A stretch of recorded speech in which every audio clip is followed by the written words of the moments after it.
What is up, guys? My name's Aime. Welcome to the official map pack trailer for the brand new third map pack for Call of Duty Black Ops Annihilation. We have a name for the zombies map now. It's called Shangri-La, so sit back, relax and enjoy the gameplay trailer, and I'll talk to you guys at the end about more specifics.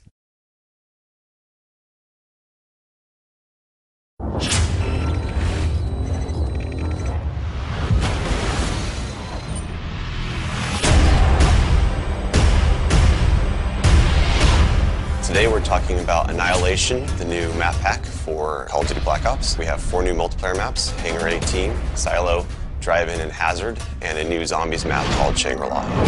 Hangar 18 is based in the highly controversial Area 51, and it has a lot of Easter eggs that play up the conspiracy theory aspect. Hangar 18 is a medium-sized map. It has a pretty classic multiplayer gameplay structure. All the paths lead through and around the hangar. It kind of caters for all game types. You've got your close quarters going through the hangar. You've also got some sniper points as well. Strategically, you want to hold down the hangar. You can work with your teammates to really control the 4 main flow points, then you're going to dominate the map.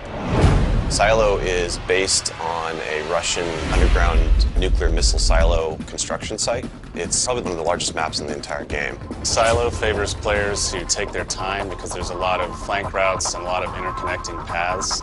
So players who are smart and use decoys and pay attention to the mini-map are going to be more successful. You can't really stick around in one place for too long because you're going to get shot from multiple angles. You really need to learn how to play the map, how the paths flow, and you need to stay on the move. Nuketown was a really hugely successful and popular map with Black Ops, and we wanted to do another map in the DLC that kind of emulates that style of gameplay. Drive-In's a fairly small map, but it does have a variation of battles. You've got the wide open area in the middle, the actual Drive-In itself, but then you do have close quarter battles down the side. So Hazard was inspired by one of our World at War maps called Cliffside, but it's a complete reimagining of it. We've actually turned it into a golf course. It's a great level. Hazard is probably one of the only maps in the game that focuses almost exclusively on long-distance engagements, and the long-range snipers and LMG gunners and assault rifle guys are going to have an advantage. You're definitely going to want to avoid the fairway if you're not a sniper and stick to the edges of the map where there's some more intense choke points and medium-range engagements. The story in Shangri-La is shrouded in mystery. I love to leave it up to the fans to derive their own ideas from it and also discover the facts that we put in there. I hope they really get the sense that we've taken this to just a whole nother level with the new weapons, the new environment, the new ways of getting around the map and things like that. There's a lot of holding areas, escape hatches, and things that let you get out at the last minute, which is a contrast to Call of the Dead, where it was a very wide open map. This is a much tighter map. Don't hold out too long. If things look like they're getting rough, get out of there. It's time to go. With Annihilation, we had a goal that we really wanted to push the visuals in all the maps. Each map feels very unique from one another. They feel like the kind of maps that you just want to spend a lot of time in. Annihilation hits Xbox Live Marketplace on June 28th.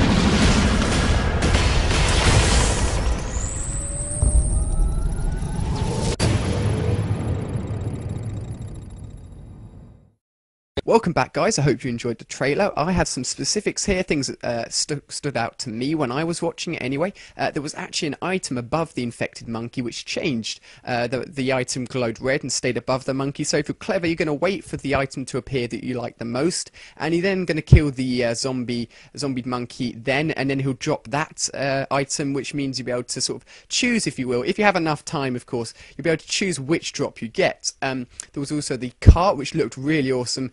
The guy using the AK was actually on the cart or something similar anyway as he fell down.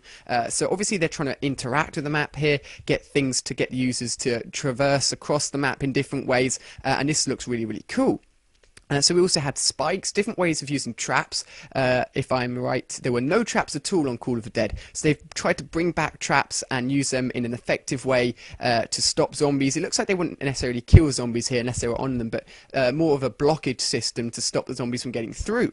So there was also, if you look at the bottom of the screen here, a switch on the rock underneath the waterfall. So maybe that's just a switch for the trap itself, or maybe it's something more in depth. They did say there was Easter eggs in here. They said this was going to be, you know, if you're into the storyline for zombies, then this is going to be sort of the finale, all of it built up into one, and there's definitely going to be something similar, because as you know, the 4 main characters that were in the time machine in the Call of the Dead map, they said they were going to Paradise. This is obviously the map, so perhaps they're here somewhere, they're integrated, maybe you're the characters. We'll see what happens there. That could be really interesting. So he said it's going to be really tight, really close. This is going to be a really tough zombies map. Unlike Call of the Dead, where you did actually have that open space to get zombies into chains where you could shoot into them and get lots of points, this looks really, really tough. And I think what we're going to be doing here to be successful at zombies is in fact doing laps around the map rather than staying in one spot. So it's going to be really, really tough. But more about the multiplayer map here. This is the thing that really stuck out to me. This is a remake of the map Cliffside from Call of Duty 5. For those of you guys that haven't played it, this map was really, really good, and if you look at it carefully you can tell the resemblance is really obvious, and I'm really looking forward to this multiplayer map. So hopefully this has given you some more insight into the brand new Annihilation map pack with the new zombies map as well. So thank you very much for watching. If you're new, feel free to subscribe, and if you're already here on the channel, then thank you very much for watching, guys. Feel free to like and favourite the video, and I'll see you on my next video.